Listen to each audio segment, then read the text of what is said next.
जय गुरुदेव, जय माता जी। और मेरा उन सभी भाई बहनों से सादर प्रणाम जो इस वीडियो को देख रहे हैं और जो इस चैनल को फॉलो करते हैं। आइए आज के टॉपिक के बारे में बात करते हैं। आज का टॉपिक है दाम्पत्य जीवन में असफलता का सबसे बड़ा कारण मनोवैज्ञानिक व्यवहार की कमी। जी, ये बात बिल्कुल सच है कि अगर मनुष्य के मनोवैज्ञानिक व्यवहार में कमी आने लगेगी तो दाम्पत्य जीवन ही क्या, किसी भी तरह के जीवन में या रिश्ते में, मान लीजिए भाई बहन का रिश्ता हो या माता पिता का रिश्ता हो, तो कमी आने ही लगती है। फिलहाल हम बात कर रहे हैं दाम्पत्य जीवन की।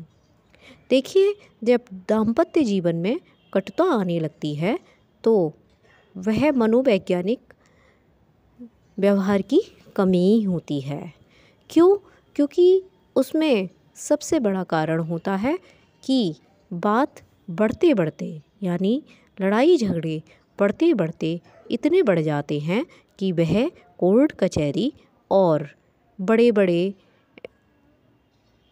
केस बनने लगते हैं। हालांकि अगर यही पति पत्नी मधुर व्यवहार रखते हैं या कहीं उनके कोने में कोई प्रेम का तिनका छिपा हुआ होता है तो शायद बड़े से बड़े केस चुटकियों में सही हो जाते हैं और जो भी मतभेद होते हैं वो चुटकियों में ख़त्म हो जाते हैं। देखिए, गृहस्थ जीवन में जितने भी सुख हैं वे सब दाम्पत्य जीवन की सफलता में सन्निहित हैं।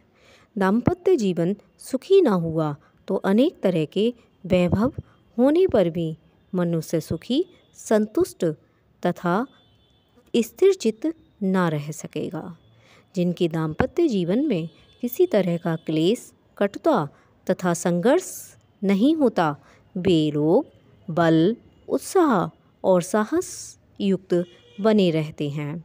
गरीबी में भी जीत का जीवन बिताने की दक्षता दाम्पत्य जीवन की सफलता पर निर्भर है।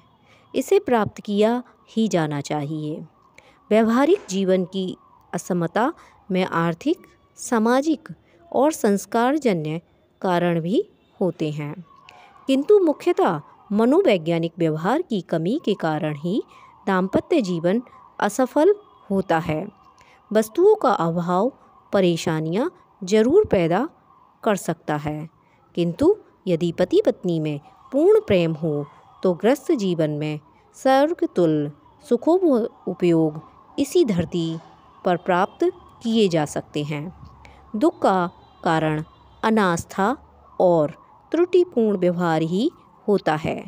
इसे सुधार ले तो दाम्पत्य जीवन 100% सफल हो सकता है। सुखी दाम्पत्य का आधार है पति पत्नी का शुद्ध सात्विक प्रेम। जब दोनों एक दूसरे के लिए अपनी स्वार्थ का परित्याग कर देते हैं तब हृदय परस्पर मिले जुले रहते हैं। प्रेम में अहंकार का भाव नहीं होता है। त्याग ही त्याग चाहिए विशुद्ध प्रेम के लिए। एक कोने के लिए जितने गहन तल से समर्पण की भावना होगी उतना ही प्रगाढ़ प्रेम होगा। दाम्पत्य सुख प्राप्त करने के लिए प्रेम का प्रयोग करना चाहिए। यह प्रेम त्याग भावना, कर्तव्य भावना से ही हो। सौंदर्य और वासना का प्रेम प्रेम नहीं कहलाता। वह एक तरह का धोखा है जो इस जंजाल में फंस जाते हैं। उनका दाम्पत्य जीवन बुरी तरह से बेहाल हो जाता है। प्रेम आत्मा से करते हैं, शरीर से नहीं। कर्तव्य से करते हैं, कामुकता से नहीं। प्रेम में किसी तरह का विकार नहीं होना चाहिए।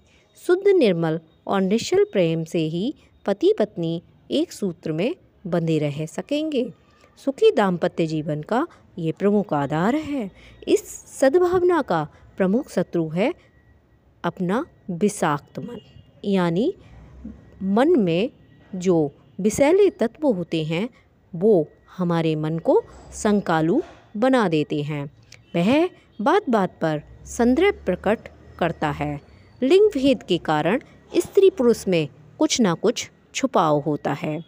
हल्के स्वभाव के व्यक्ति इन बातों को अपनी कटुता का आधार बनाते हैं। तरह तरह की कुत्सित कल्पनाओं से संकेत के आधार पर संदेह के बीज बो देते हैं और वैमनस्य पैदा करते रहते हैं। स्त्री और पुरुष के बीच में एक विश्वास होना चाहिए और उस विश्वास को दोनों को ही प्रगाढ़ करना चाहिए। अविचलित विश्वास रहेगा तो दुर्भावनाएं अपने आप ही दूर होती रहेंगी और दाम्पत्य जीवन का वातावरण विषाक्त होने से बच भी जाएगा। निस्वार्थ सेवा भाव हमारे प्रेम बंधन को मजबूत बनाता है। सेवा मनुष्य का सबसे बड़ा कर्तव्य है। दाम्पत्य सुख की सुरक्षा में तो वह अपना विशिष्ट स्थान रखता है। सेवा का अर्थ जो यह लगाते हैं कि वह केवल सहधर्मिणी का ही कर्तव्य है। वे भूल जाते हैं कि गृह कार्यों का संचालन स्त्री की सेवा है और धन कमाना तथा उससे अपनी पत्नी की इच्छाएं पूर्ण करने में पुरुष की सेवा मानी जाती है। इन कर्मों का पालन कर्तव्य भावना से हो। दासियों की तरह स्त्रियों से अपनी शारीरिक सेवा लेना और वज्र मूर्खता है। बीमारी या विवस्था में तो ऐसा संभव है, किंतु इसे प्रतिदिन का व्यापार बना लेना उस अविवेकी का ही काम हो सकता है जो पत्नी को दासी मानता है। जो दाम्पत्य जीवन एक पवित्र आध्यात्मिक संबंध न मानकर केवल जड़ता की दृष्टि से देखता है। ऐसे ही कर्म करें तो फिर मनुष्य और पशुओं में अंतर ही क्या रहेगा। मनुष्य में से भावनाएं निकाल दी जाएं तो फिर जो शेष बचेगा वह इतना घृणास्पद हो जाएगा कि उसे स्पर्श करना तो दूर कोई देखना भी पसंद ना करेगा। भाव संवेदना ही जो जीवन को जोड़कर रखती हैं, मनुष्य के बीच मैत्री कायम रखती हैं, व्यवस्था बनाए रखती हैं। भावनाओं से रिक्त संसार और मरघट में कोई अंतर नहीं रह जाता। दूसरी ओर भावना की शीतल छाया उपलब्ध हो तो लोग अभाव की स्थिति में भी आनंदपूर्वक जीवन जीते हैं। भावनाएं ना होती तो संसार बिखर गया होता, अब तक कभी का नष्ट भ्रष्ट हो गया होता। खेद है कि मनुष्य जीवन भौतिक आकर्षणों की भयंकर दौड़ में भावविहीन होता जा रहा है, जिससे साधन बढ़ने पर भी निराशा बढ़ रही है। बढ़ते हुए अपराध, तलाक, आत्महत्याएं इस तथ्य के परिणाम हैं कि मनुष्य का हृदय रस सूखता जा रहा है। यदि इस ओर मनुष्य जाति ने स्वयं रचनात्मक दृष्टि न डाली तो एक दिन उसका विनाश ही हो सकता है। यह मनुष्य के लिए लज्जा की बात है कि उस जैसा विचारशील प्राणी इन मानवीय गुणों से रिक्त होता जा रहा है, जबकि सृष्टि के दूसरे अबोध प्राणियों की भाव संवेदना यथावत अक्षुण्ण है।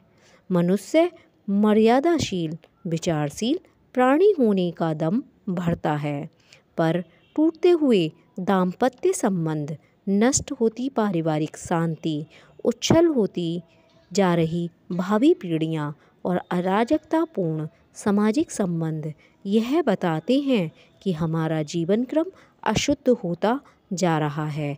हम चाहें तो अपने दूसरे भाइयों से सीखकर अपने कदम भी पीछे लौटा सकते हैं और अपने दाम्पत्य जीवन को बहुत ही सुखद बना सकते हैं। देखिए, तलाक लेना, लड़ना झगड़ना, कोर्ट कचहरी हमारे हिंदू संस्कारों में नहीं है। और अगर 7 फेरों को हम अग्नि को साक्षी मान कर लेते हैं तो वो अग्नि का साक्ष्य फिर कहाँ तलाक के मैटर में आता है। तलाक तो कोई भी अग्नि साक्षी से नहीं लिया जाता, तो फिर कहाँ इस चीज़ को हम बीच में ले आए। अपने मतभेदों को आपस में बैठकर सुलझाएं और कोर्ट कचहरी जाने से बचें। और एकमात्र ये बात भी सोच लें कि जब हम अपने भाई बहनों से या परिवार में किसी से भी थोड़ा बहुत मनमुटाव रखते हैं तो वह घाव थोड़ा समय पाकर ख़त्म हो जाता है।